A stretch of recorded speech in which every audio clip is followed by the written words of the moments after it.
हम जूठा व बासी नहीं खाते। अगली बार ये कहने से पहले सोचिएगा। कुछ समय पहले एक परिचित मित्र मुझे पार्टी के लिए एक मशहूर रेस्टोरेंट में ले गए। मैं अक्सर बाहर खाना खाने से कतराता हूं, किंतु मित्र का सामाजिक दबाव तले जाना पड़ा। आजकल पनीर खाना रईसी की निशानी है, इसलिए उन्होंने कुछ डिश पनीर की ऑर्डर की। प्लेट में रखे पनीर के अनियमित टुकड़े मुझे कुछ अजीब से लगे। ऐसा लगा कि उन्हें काट छांट कर पकाया है। मैंने वेटर से कुक को बुलाने के लिए कहा। कुक के आने पर मैंने उससे पूछा, पनीर के टुकड़े अलग अलग आकार के व अलग रंगों के क्यों हैं? तो उसने कहा, ये स्पेशल डिश है।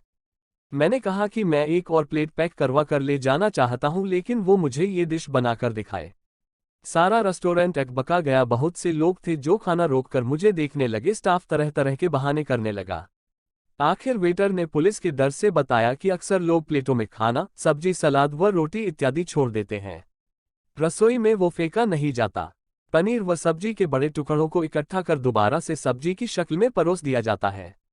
प्लेटों में बची सलाद के टुकड़े दोबारा से परोस दिए जाते हैं। प्लेटों में बचे सूखे चिकन व मांस के टुकड़ों को काटकर करी के रूप में दोबारा पका दिया जाता है। बासी व सड़ी सब्जियां भी करी की शक्ल में छुप जाती हैं। ये बड़े बड़े होटलों का सच है। अगली बार जब प्लेट में खाना बचे तो उसे इकट्ठा कर एक प्लास्टिक की थैली में साथ ले जाएं व बाहर जाकर उसे या तो किसी जानवर को दे दे या स्वयं से कचरेदान में फेंके, वरना क्या पता आपका जूठा खाना कोई और खाए या आप किसी और की प्लेट का बचा खाना खाएं। एक बार मैं दिल्ली गया था। एक यजमान के बुलाने पर उनके साथ लंबी यात्रा के बाद हम सभी को कड़ाके की भूख लगी थी, सो एक साफ से दिखने वाले रेस्टोरेंट पर रुक गए।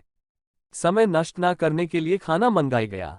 एक साफ से ट्रे में दाल, सब्जी, चावल, रायता व साथ एक टोकरी में रोटियां आई।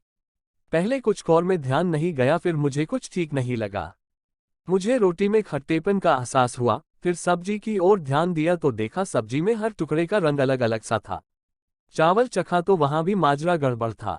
सारा खाना छोड़ दिया। फिर काउंटर पर बिल पूछा, यो 650 का बिल थमाया। मैंने कहा, भैया पैसे तो दूंगा, लेकिन एक बार आपके रसोई देखना चाहता हूं। वो अटपटा गया और पूछने लगा, क्यों? मैंने कहा, जो पैसे देता है उसे देखने का हक है कि खाना साफ बनता है या नहीं। इससे पहले कि वो कुछ समझ पाता, मैंने होटल की रसोई की ओर रुख किया। आश्चर्य की सीमा ना रही जब देखा रसोई में कोई खाना नहीं पक रहा था।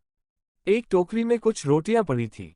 फ्रिज खोला तो खुले डिब्बों में अलग अलग प्रकार की पकी हुई सब्जियां पड़ी हुई थी। कुछ खाने में तो फफूंद भी लगी हुई थी। फ्रिज से बदबू का भापका आ रहा था। डांटने पर रसोइये ने बताया कि सब्जियां करीब एक हफ्ता पुरानी हैं। परोसने के समय वो उन्हें कुछ तेल डालकर कढ़ाई में तेज गर्म कर देता है और धनिया टमाटर से सजा देता है। रोटी का आटा 2 दिन में एक बार ही गूंथता है। कई कई घंटे जब बिजली चली जाती है तो खाना खराब होने लगता है, तो वो उसे तेज मसालों के पीछे छुपाकर परोस देते हैं। रोटी का आटा खराब हो तो उसे वो नॉन बनाकर परोस देते हैं।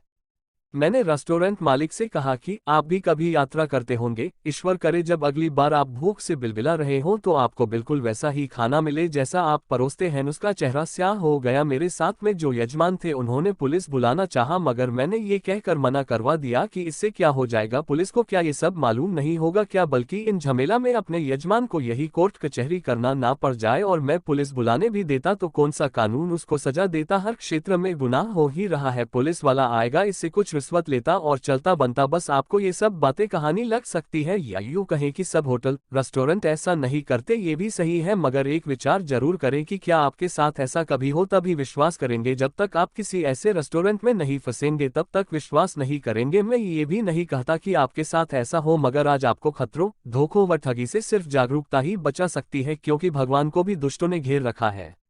भारत से सही व गलत का भेद खत्म होता जा रहा है। हर दुकान व प्रतिष्ठान में एक कोने में भगवान का बड़ा या छोटा मंदिर होता है। व्यापारी सवेरे आते ही उसमें धूप दीप लगाता है, गले को हाथ जोड़ता है और फिर सामान के साथ आत्मा बेचने का कारोबार शुरू हो जाता है।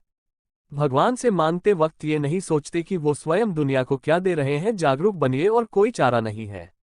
प्लीज आपको कहानी पसंद आए तो मनमोहक कहानी चैनल को सब्सक्राइब, लाइक, थम्स अप का चिन्ह कैरन and share this video on your friends.